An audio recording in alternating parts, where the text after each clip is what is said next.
नमस्कार। आज के इस लेक्चर में हम डिस्कस करने वाले हैं final account of banking companies में जो प्रॉफिट एंड लॉस अकाउंट है उसके बैलेंस शीट है उसके नए फॉर्मेट को। यहाँ पे अभी तक के हमने जितना भी फाइनल अकाउंट्स बनाया है सबको हमने टी फॉर्मेट या हमने हॉरिजॉन्टल फॉर्मेट में उसे बनाया है।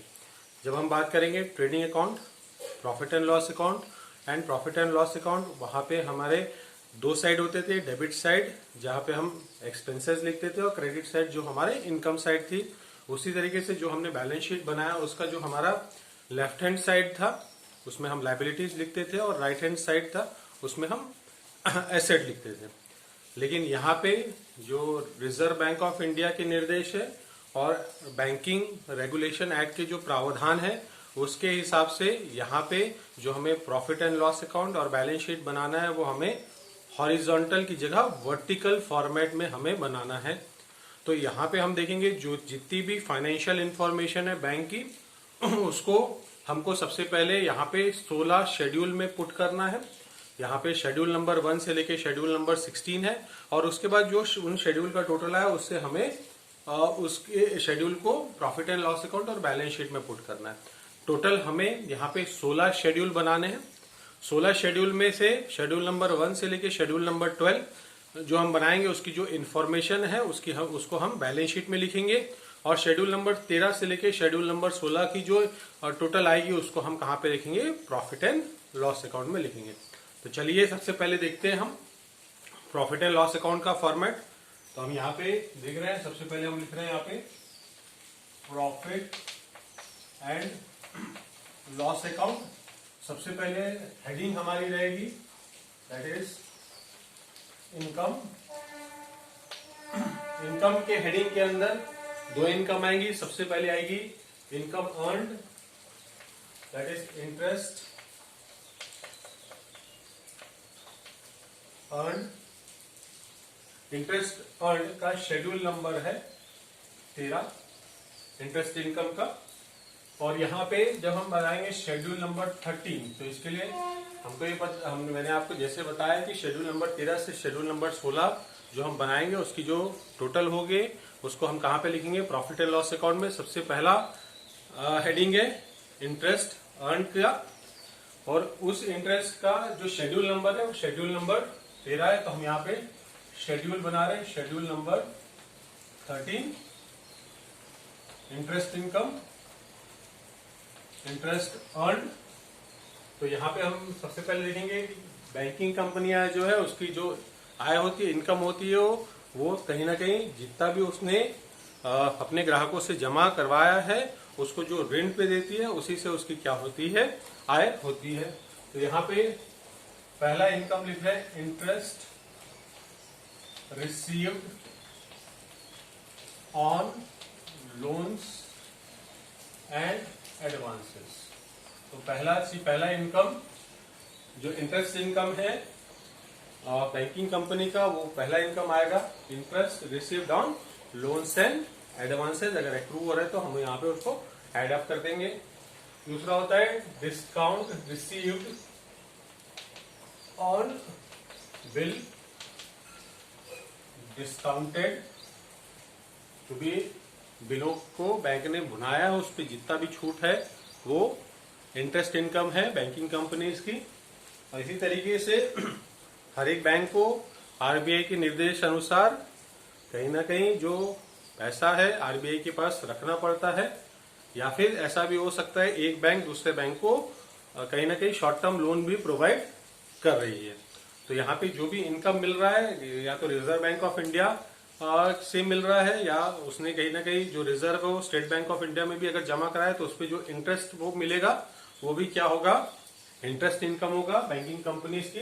तो हम यहाँ लिखे interest on deposit with RBI and other banks. यहाँ पे बैंक अगर इन्वेस्टमेंट करती है और उस इन्वेस्टमेंट से अगर उसको इंटरेस्ट रिसीव होता है तो वो भी इंटरेस्ट इनकम होती है। तो यहाँ पे जितनी भी इनकम आ रही है उसका जो टोटल होगा वो शेड्यूल नंबर 13 का टोटल होगा और शेड्यूल नंबर 13 का जो टोटल होगा उसको हम यहाँ पे इनकम में इंटरेस्ट इनकम में हम लिखेंगे। तो ये पहला शेड्यूल हो गया। Schedule number 13 that is interest earned. जितना भी बैंकिंग कंपनी से इंटरेस्ट अर्न किया है वो उसकी पहली इनकम है। दूसरी इनकम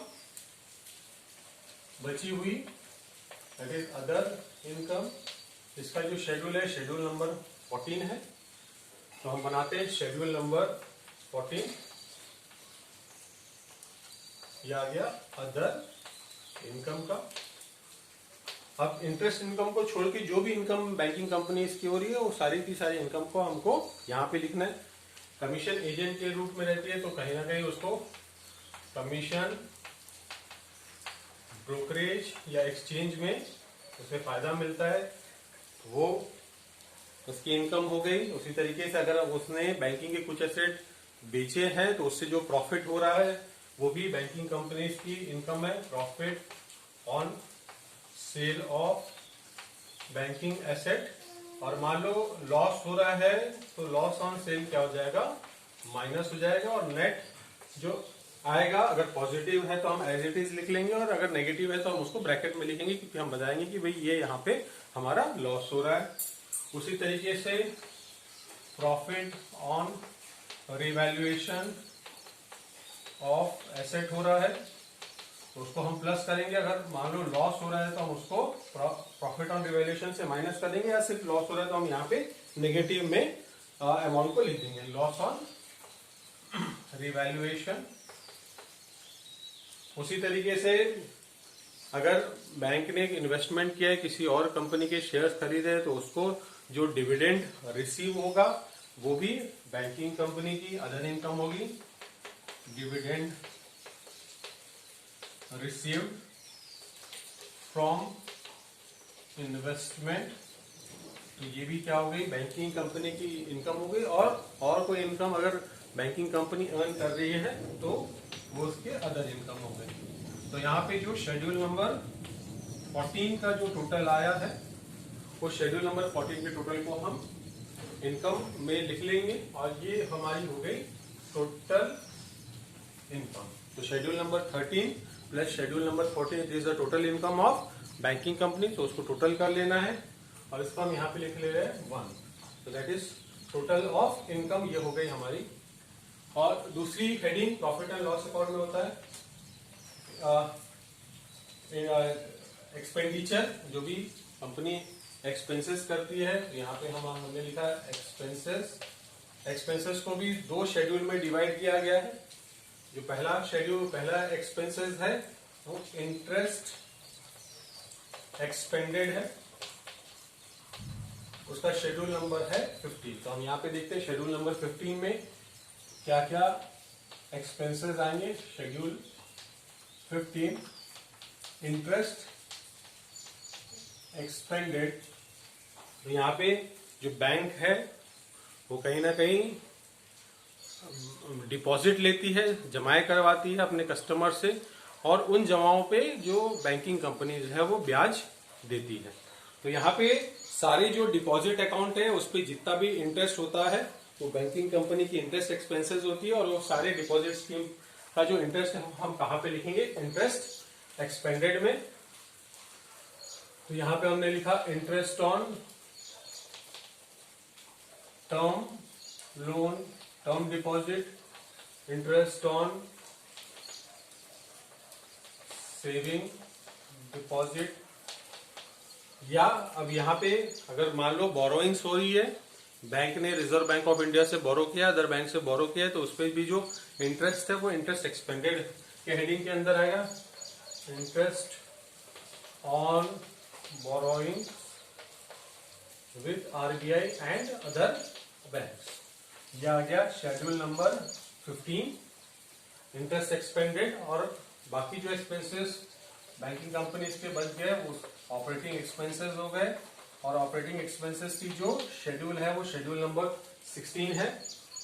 तो शेड्यूल 16 ऑपरेटिंग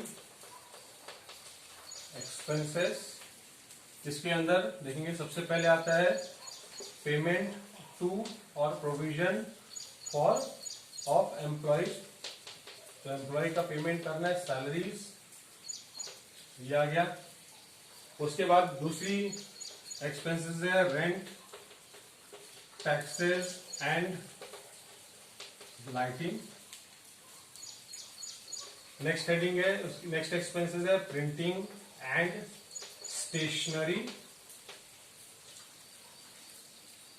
उसके बाद है एडवर्टाइजमेंट एंड पब्लिसिटी। तो ये 4 हेडिंग हो गई। पहला हो गया पेमेंट ऑफ एम्प्लॉयज, सेकेंड हो गया rent, taxes and lighting, printing and stationery, advertisement and publicity. फिर आता है depreciation on banks property. Next operating expenses है डायरेक्टर्स फीस। उसके बाद आता है नेक्स्ट एक्सपेंसेस जो है ऑडिटर्स फीस, ऑडिटर्स फीस।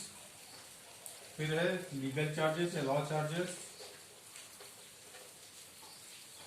उसके बाद है postage, telegram and telephone. Next है रिपेयर्स एंड मेंटेनेंस।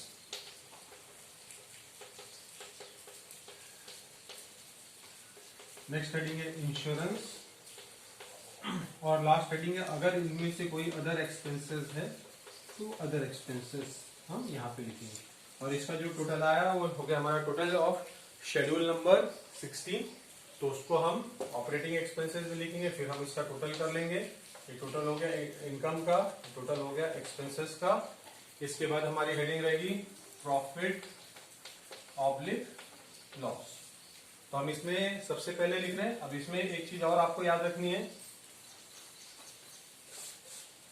एक और इसमें हेडिंग आती है that is provision and contingencies. Provision of contingencies में आप देखेंगे सबसे पहला हो गया प्रोविजन फॉर बैड डेब्ट हो गया, और दूसरा हो गया प्रोविजन फॉर टैक्सेशन। यहाँ पे प्रोविजन फॉर बैड डेब्ट में आपको इंपॉर्टेंट ये याद रखना है कि जो भी नॉट परफॉर्मिंग एसेट हो रहा है वो नॉन परफॉर्मिंग एसेट, अगर मान लीजिए कोई भी कस्टमर को बैंक ने लोन दिया है, उस लोन की जो इंस्टॉलमेंट है या उस पे जो इंटरेस्ट है वो बैंक को 90 दिन तक के रिसीव नहीं हुआ है, तो वो एसेट बन जाते हैं नॉन परफॉर्मिंग एसेट। और एज पर द रूल उस नॉन परफॉर्मिंग एसेट पे प्रोविजन फॉर बैड डेब्ट बैंकिंग कंपनीज को बनाना होता है। तो यहाँ पे जो एसेट है उसके क्लासिफिकेशंस होते हैं, एक होता है स्टैंडर्ड एसेट, फिर होता है सब एसेट, स्टैंडर्ड एसेट और लॉस एसेट। तो यहाँ पे जो एसेट की कैटेगराइजेशन होती है उसके हिसाब से प्रोविजंस बनाना पड़ता है। अगर हम सब स्टैंडर्ड एसेट की बात करेंगे तो वो एसेट हो जाए जिसपे कहीं ना कहीं कस्टमर ने सिक्योरिटी प्रोवाइड करी है लेकिन वो सिक्योरिटी इनफ नहीं है लोन का और इंटरेस्ट का पेमेंट करने के लिए, तो उस कंडीशन पे 10% प्रोविजन बनाना पड़ता है। वो एसेट ऐसे हो गए जो कम से कम 18 मंथ्स, मतलब जिस डेट में वो एनपीए डिक्लेयर किया है और उस एसेट की ड्यूरेशन 18 मंथ से कम हुई है, तो उनपे हमें 10% प्रोविजन बनाना है। ऐसे एसेट जो 18 मंथ से ज्यादा हो चुके हैं, नॉन परफॉर्मिंग एसेट डिक्लेयर करे हुए, अब उसमें या तो सिक्योरिटी प्रोवाइडेड होगी या तो नॉट सिक्योरिटी प्रोवाइडेड नहीं होगी। तो ऐसे एसेट जो नॉन परफॉर्मिंग एसेट डिक्लेयर हुए हैं और उसकी जो ड्यूरेशन है, जिस डेट में नॉन परफॉर्मिंग एसेट वो डिक्लेयर हुए हैं और 18 मंथ से उसको ज्यादा हो चुका है नॉन परफॉर्मिंग एसेट डिक्लेयर हुए, और उस एसेट पे अगर सिक्योरिटी प्रोवाइड नहीं की है कस्टमर ने, तो उसका पूरा 100% हमको प्रोविजन फॉर बैड डेब्ट बनाना पड़ता है। लेकिन अगर मान लीजिए उस पे सिक्योरिटी प्रोवाइड की है, तो हम बोलते हैं अगर 1 साल तक का वो है नॉन परफॉर्मिंग एसेट, मतलब 18 मंथ्स से ज्यादा हो चुका है, तो उस कंडीशन पे पहला है अप टू 1 ईयर, तो उस पे हम 20% प्रोविजन बनाते हैं। 1 ईयर टू 3 ईयर है तो हम उस पे 30% प्रोविजन बनाते हैं, और 3 ईयर से ज्यादा है तो हम उस पे 50% प्रोविजन बनाते हैं। तो जब हम प्रैक्टिकल क्वेश्चन सॉल्व करेंगे तो इसको डिस्कस करेंगे। और एक होता है लॉस एसेट, यहाँ पे रिजर्व बैंक ऑफ इंडिया या बैंक का ऑडिटर ने डिक्लेयर कर दिया इस पे पैसा मिलने वाला नहीं है, वो सारे एसेट क्या बन जाते हैं, लॉस एसेट। और उस लॉस एसेट पे हमको 100% प्रोविजन फॉर बैड डेब्ट बनाना होता है। दूसरा है प्रोविजन फॉर टैक्सेशन, कहीं ना कहीं जो इनकम है और एक्सपेंसेस है उसको माइनस करेंगे, जो बैलेंस आएगा अगर रेट दिया हुआ है तो उसी रेट से हम उसको क्या कर देंगे, मल्टीप्लाई कर देंगे। वो हमारा बन गया प्रोविजन फॉर बैड डेट, और वो कौन सी हेडिंग में आ गया, प्रोविजंस एंड कंटीजेंसीज की हेडिंग में आ गया है। और दूसरा इंपैक्ट होगा वो लायबिलिटी है, तो हम उसको अदर लायबिलिटी में हम उसको लिखेंगे। तो यहाँ पे जो टोटल आया वो टोटल एक्सपेंसेस की हेडिंग आ गई। उसके बाद की हमारी हेडिंग है प्रॉफिट ऑब्लिक लॉस। तो इसमें हमने सबसे पहले लिखा current year profit, that is 1 minus 2 हमारा करंट ईयर प्रॉफिट आ गया, और previous year profit brought forward, जो पिछले साल का प्रॉफिट अगर मैंने है और इस साल उसको लेके आए हैं तो यहाँ पे हो गया, ये टोटल हो गया, टोटल नंबर 3। और लास्ट है हमारा अप्रोप्रिएशन। यहाँ पे हम अप्रोप्रिएशन अकाउंट नहीं बनाते, जो P&L अकाउंट है उसी में हम अप्रोप्रिएशन कर लेते हैं प्रॉफिट का। तो सबसे पहले आपको याद रखना है, सबसे पहला आप लिखोगे यहाँ पे ट्रांसफर टू स्टैट्यूटरी रिजर्व। तो जितना भी करंट ईयर का प्रॉफिट आया है उसका सबसे पहले आपको जो 25% है उसको आपको स्टैट्यूटरी रिजर्व में ट्रांसफर करना है। तो सबसे पहले आपको क्या देखना है, जो भी करंट ईयर का प्रॉफिट है उस करंट ईयर के प्रॉफिट से आप 25% कहां पर ट्रांसफर कर देंगे, transfer to statutory reserve. Next है ट्रांसफर टू अदर रिजर्व। अगर बताया है तो अगर हम सेंट्रल गवर्नमेंट को कुछ ट्रांसफर कर रहे हैं तो हम यहाँ पे उसको लिखेंगे ट्रांसफर टू सेंट्रल गवर्नमेंट। अब कंपनी अगर डिविडेंड प्रपोज कर रही है तो उसको भी हम यहाँ पे लिखेंगे प्रपोज डिविडेंड। प्रपोज डिविडेंड का कैलकुलेशन होगा पेड अप कैपिटल से, और जो बच गया that is transfer to balance sheet. तो ये हो गया अप्रोप्रिएशन, मतलब 3 इज इक्वल टू हमारा रहेगा 4। तो ये जो आखिरी में बच गया उसको हम कहां पे ट्रांसफर कर देंगे, हम उसे बैलेंस शीट में ट्रांसफर कर देंगे। तो ये जो हो गया ये आपके प्रॉफिट एंड लॉस अकाउंट का फॉर्मेट हो गया। इस प्रॉफिट एंड लॉस अकाउंट में हमको क्या है इंपॉर्टेंट चीज याद रखें, यहाँ पे 4 शेड्यूल और एक प्रोविजन फॉर कंटीजेंसीज के लिए हमको स्टेटमेंट बनाना पड़ेगा, और उसके बाद यहाँ पे जो हम लिख रहे हैं वो हमारा कैलकुलेशन प्रॉफिट एंड लॉस का होगा, और जो भी अप्रोप्रिएशन है वो भी हम प्रॉफिट एंड लॉस अकाउंट में प्रॉफिट एंड लॉस में करेंगे। तो अभी हम इसका सेकेंड पार्ट देखते हैं जो हमें बैलेंस शीट बनाना है। तो यहाँ पे टोटल जो शेड्यूल है, schedule number 1 to schedule number 12 की जो इन्फॉर्मेशन है वो फाइनेंशियल इन्फॉर्मेशन उनका जो टोटल है वो इसमें आएगा, बैलेंस शीट में आएगा। तो अब हम देखते हैं कि बैलेंस शीट हमें बैंकिंग कंपनीज की कैसे बनानी है। तो उसका अब हम फॉर्मेट डिस्कस करते हैं। हमारा जो बैलेंस शीट का फॉर्मेट है, हेडिंग हम लिख रहे हैं बैलेंस शीट। जो भी पर्टिकुलर फाइनेंशियल ईयर के एंडिंग का हम बैलेंस शीट बना रहे हैं तो हम वहां पे लिख देंगे। और सबसे पहले हमको याद रखना है कि हमको यहाँ पे लिखना है लायबिलिटीज। तो हम यहाँ पे लिखना है लायबिलिटीज। अगेन जो भी schedule number 1 to schedule number 12 हम प्रिपेयर करेंगे उसकी जो टोटल रहेगी हमको उसको कहाँ पे लिखना है, हमको उसको बैलेंस शीट में लिखना है। तो इसमें सबसे पहले आता है कैपिटल, जिसका शेड्यूल नंबर है शेड्यूल नंबर 1। कैपिटल में ऑथराइज कैपिटल इज गिवन, तो हमको उसको लिख के क्लोज करना है, और यहाँ पे हमको issued finally paid up capital को लिखना है। नेक्स्ट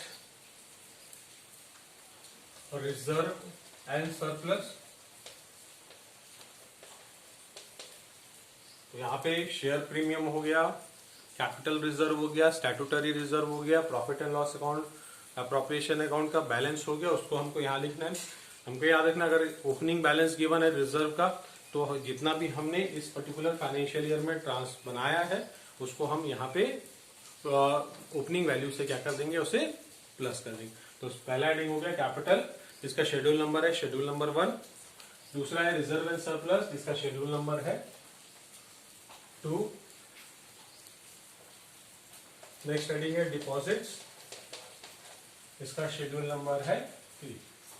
तो दैट इज कस्टमर ने जो भी डिपॉजिट किया है, डिफरेंट अकाउंट में डिपॉजिट किया है, डिफरेंट स्कीम में डिपॉजिट किया है, तो वो सारे हेडिंग किसमें आएगा, डिपॉजिट में आएगा। नेक्स्ट हेडिंग है बोरोइंग्स, जिसका शेड्यूल नंबर है 4। तो फाइनेंशियल रिक्वायरमेंट है किसी बैंक से, रिजर्व बैंक ऑफ इंडिया से पर्टिकुलर बैंक ने अगर बोरो किया है तो उसको हम बोरोइंग्स की हेडिंग में लिखेंगे। और लास्ट हो गया अदर लायबिलिटीज, जिसका शेड्यूल नंबर है शेड्यूल नंबर 5। बिल्स पेबल हो गया, प्रोविजन फॉर टैक्सेशन हो गया, inter branch inter office adjustment का अगर क्रेडिट बैलेंस है तो वो भी हम उसको कहां पे लिखेंगे, अदर लायबिलिटीज में लिखेंगे। और यहाँ पे जो हमारा टोटल आ गया वो हमारा लायबिलिटीज का टोटल आ गया। नेक्स्ट है एसेट्स, तो एसेट में सबसे पहला हेडिंग आ गया cash and balance with reserve bank of India. तो जितना भी कैश का बैलेंस है बैंक को या उसे जितना भी डिपॉजिट करके रखा है रिजर्व बैंक ऑफ इंडिया के पास, वो आपका शेड्यूल नंबर 6 में आ गया। नेक्स्ट है money at call and short notice. तो यहाँ पे अगर बैंक दूसरे बैंक को फंड प्रोवाइड कर रही है जिसको वो एनी ऑफ टाइम ऑफ बोलेगी बैंक को पे करने के लिए, तो मनी एट कॉल नोटिस हो गया और कॉल हो गया। और शॉर्ट नोटिस हो गया कि अगर मान लो यहाँ पे जो भी बैंक ने किसी दूसरे बैंक को एज अ फंड प्रोवाइड किया है तो उसको अगर रिम्बर्स करना है तो कहीं ना कहीं उसे 7 डेज का नोटिस पीरियड सर्व करना पड़ेगा। वो हो गया शेड्यूल नंबर 7। तो यहाँ पे जो डिपॉजिट है, यहाँ पे जो लोन दिया गया, अदर बैंक को लोन दिया गया है, तो वो इसमें आ गया money at call and short notice. Next इसकी हेडिंग है इन्वेस्टमेंट।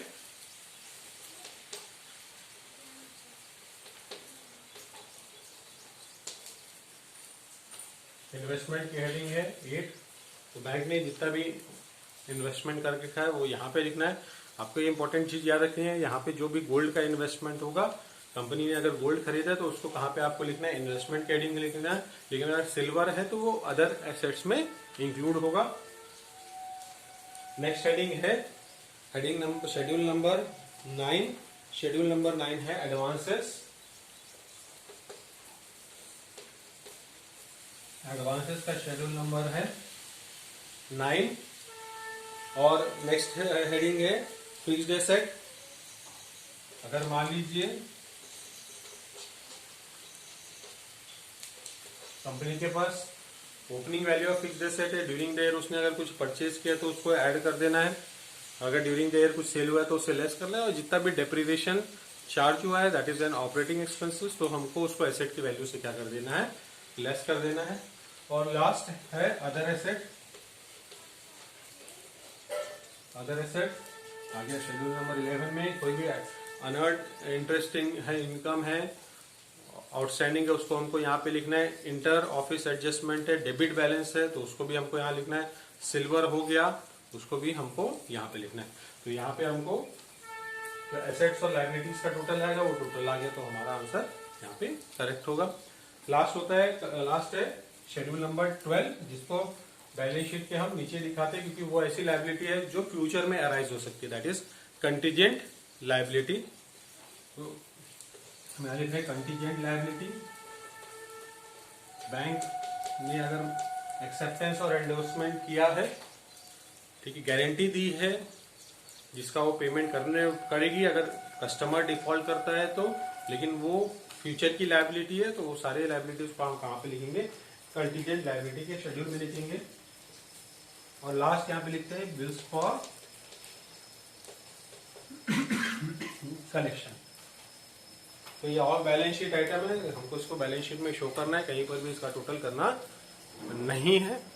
तो ये पूरा का पूरा जो है फॉर्मेट हो गया।